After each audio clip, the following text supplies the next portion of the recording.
नमस्कार। आज हम बात करेंगे भारतीय नागरिकता की कहानी पर। ये एक ऐसा सफ़र है जिसकी शुरुआत हुई थी हमारे देश के संस्थापकों के लिए एक बहुत बड़े सिरदर्द के साथ। और ये बात मैं नहीं कह रहा, ये खुद कहा था ड्राफ्टिंग कमेटी के चेयरमैन डॉक्टर B.R. अम्बेडकर ने। उनके लिए ये एक अकेला मुद्दा सबसे मुश्किल काम साबित हुआ था। तो सवाल ये था कि आखिर भारतीय है कौन? और यही सवाल उनकी सारी मुश्किलों की जड़ था, खासकर 1947 के उस दर्दनाक बंटवारे के बाद। तो चलिए इसी उलझन को सुलझाने की कोशिश करते हैं। तो शुरुआत करते हैं एकदम जड़ से, यानी विभाजन और नागरिकता का संकट। सोचिए, एक तरफ नई नई सीमाएं खींची जा रही थीं और दूसरी तरफ लाखों लोग उन सीमाओं के आर पार जा रहे थे। इस अफरा तफरी के बीच ये तय करना कि कौन नागरिक है और कौन नहीं, ये अपने आप में एक बहुत बड़ी चुनौती। तो 1947 में भारत के सामने एक बड़ी दुविधा थी। लाखों लोग बेघर हो चुके थे। अब नए देश को ये तय करना था कि आखिर वो अपनी नागरिकता का आधार किसे बनाएगा, और इसके लिए उनके सामने दो बुनियादी कानूनी सिद्धांत थे। अब यहाँ पर एक तरफ था जस सोली, यानी मिट्टी का अधिकार, मतलब जो भी इस जमीन पर पैदा हुआ उसे नागरिकता मिलेगी। ये एक खुला सबको साथ लेकर चलने वाला तरीका था। दूसरी तरफ था जस सैंग्विनस, यानी खून का अधिकार, जहां नागरिकता माता पिता की राष्ट्रीयता से तय होती है। अब सबसे दिलचस्प बात यह है कि भारत ने चुना कौन सा रास्ता। भारत ने अपनाया जस सोली को, एक ऐसा मॉडल जो जन्म पर आधारित था, खून के रिश्ते पर नहीं। तो संविधान ने इसी समावेशी सोच को अपनी बुनियाद बनाया और इसी पसंद को संविधान के अनुच्छेद 5 से लेकर 11 में जगह दी गई। यहीं से नागरिकता के सवाल का पहला जवाब मिला। इसमें सबसे पहले आता है आर्टिकल 5, जो नागरिकता की नींव है। ये उन लोगों के लिए सबसे अहम नियम था जो 26 जनवरी 1950 को भारत में रह रहे थे, और ये एक बहुत ही ज़रूरी कानूनी कॉन्सेप्ट पर टिका हुआ था। और वो कॉन्सेप्ट था डोमिसाइल का, जिसे हिंदी में अधिवास कहते हैं।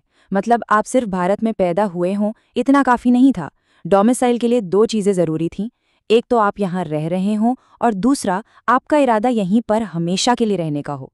आपको भारत को अपना परमानेंट घर मानना था। लेकिन बंटवारे की वजह से जो लोग माइग्रेट कर रहे थे, उनका क्या? तो इस उलझन को सुलझाने के लिए संविधान में खास नियम बनाए गए, आर्टिकल 6 और 7 में। और इसके लिए दो बहुत अहम तारीखें तय की गई। पहली थी 1 मार्च 1947। इसके बाद जो भी भारत से पाकिस्तान गया, ये मान लिया गया कि उसने भारतीय नागरिकता पर अपना दावा छोड़ दिया। दूसरी तारीख थी 19 जुलाई 1948, जब परमिट सिस्टम शुरू हुआ। इससे पहले पाकिस्तान से आए लोगों को आसानी से नागरिकता मिल गई, लेकिन बाद में आने वालों को रजिस्टर कराना पड़ा। अच्छा, एक बात समझनी होगी कि संविधान के ये आर्टिकल सिर्फ एक शुरुआत थे, कोई आखिरी कानून नहीं। संविधान बनाने वालों ने भविष्य में नागरिकता पर कोई भी कानून बनाने की पूरी ताकत संसद को दे दी, और यहीं से कहानी अगले पड़ाव पर पहुंचती है। ये शक्ति दी गई थी आर्टिकल 11 के तहत। संविधान ने संसद को नागरिकता पर कोई भी कानून बनाने की पूरी और बिना किसी रोक टोक के शक्ति दे दी। मतलब यही वो आर्टिकल था जिसने भविष्य की पीढ़ियों के लिए एक सिंगल कॉम्प्रिहेंसिव कानून का रास्ता खोला। और इसी शक्ति का इस्तेमाल करके संसद ने 1955 में सिटीजनशिप एक्ट, यानी नागरिकता अधिनियम, पास किया। यही वो कानून है जो 1950 के बाद से भारतीय नागरिकता पाने या खोने का मेन कानूनी ढांचा बना। हाँ, ये बात और है कि वक्त के साथ इसमें बहुत बड़े बदलाव हुए हैं। तो अब देखते हैं इन बदलते नियमों और उनसे जुड़े विवादों को। जैसे जैसे दशक बीतते गए, अवैध अप्रवासन जैसी नई चुनौतियां सामने आईं, और इन्हीं की वजह से कानून में बड़े बड़े संशोधन हुए, जिससे नागरिकता के जो शुरुआती सिद्धांत थे वो धीरे धीरे बदलते चले गए। इस बदलाव को सबसे साफ तौर पर जस सोले, यानी जन्म के अधिकार में देखा जा सकता है। देखिए, 1950 से 1987 तक नियम सीधा था, भारत में पैदा हुआ हर कोई नागरिक। फिर 1987 से 2004 के बीच नियम बदला। अब माता पिता में से किसी एक का भारतीय नागरिक होना जरूरी हो गया, और 2004 के बाद इसे और भी सख्त कर दिया गया। अब या तो दोनों माता पिता भारतीय नागरिक हों, या फिर एक नागरिक हो और दूसरा अवैध प्रवासी न हो। तो साफ है कि माइग्रेशन की चिंताओं के चलते जन्म से नागरिकता का अधिकार लगातार सीमित होता गया।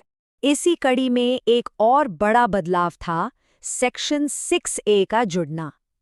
ये एक स्पेशल प्रोविजन था जो 1985 के असम अकॉर्ड के बाद सिर्फ और सिर्फ असम राज्य के लिए बनाया गया था। अब ये सेक्शन 6 से काफी अलग था। इसने असम में नागरिकता के लिए एक बिल्कुल अलग कट ऑफ डेट बना दी, 25 मार्च 1971। इसके तहत जो लोग 1966 से पहले आए उन्हें नागरिक मान लिया गया। जो 66 और 71 के बीच आए वो 10 साल बाद नागरिक बन सकते थे, और जो 1971 की कट ऑफ के बाद आए उन्हें अवैध प्रवासी माना गया। ये कानूनी तौर पर एक बहुत पेचीदा समाधान था, जिसे अक्टूबर 2024 में सुप्रीम कोर्ट ने 4-1 के बहुमत से सही ठहराया है। और अब आते हैं सबसे हालिया और शायद सबसे ज्यादा विवादित बदलाव पर। ये आया 2019 में सिटीजनशिप अमेंडमेंट एक्ट यानी CAA के रूप में। तो CAA के मुख्य प्रावधान क्या हैं? ये 3 देशों अफगानिस्तान, बांग्लादेश और पाकिस्तान से आए 6 धार्मिक समुदायों पर लागू होता है: हिंदू, सिख, बौद्ध, जैन, पारसी और ईसाई। शर्त यह है कि वो 31 दिसंबर 2014 को या उससे पहले भारत में आ चुके हों। फायदा यह है कि उन्हें अवैध प्रवासी नहीं माना जाएगा, और नागरिकता के लिए जो 11 साल भारत में रहने की शर्त थी उसे घटाकर 5 साल कर दिया गया है। अब विवाद क्यों है? आलोचकों का कहना है कि ये धर्म को नागरिकता का आधार बनाता है, जो हमारे धर्मनिरपेक्ष संविधान के खिलाफ है।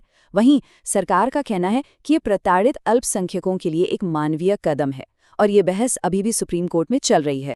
तो इन सब बदलावों के बाद हम पहुंचते हैं आज के दौर में, और अब हम इस पूरी संवैधानिक कहानी के सफर को कल, आज और कल के नजरिए से देख सकते हैं। तो देखिए, भारतीय नागरिकता का ये सफर कितना बदल गया है। तब यानी शुरुआत में जोर जस सोली पर था। संविधान की सोच सबको साथ लेकर चलने वाली थी, जन्मस्थान पर आधारित थी। जो भी भारत को अपना घर मानता उसका स्वागत था। और अब झुकाव जस सेंग्विलिस यानी खून के रिश्ते की तरफ ज्यादा है। नए संशोधनों में वंश को ज्यादा अहमियत दी गई है, जो कहीं न कहीं माइग्रेशन और राष्ट्रीय सुरक्षा की चिंताओं को दिखाता है। तो सवाल ये है कि भारतीय नागरिकता का भविष्य क्या है? भारतीय कौन है? ये कहानी अभी खत्म नहीं हुई है।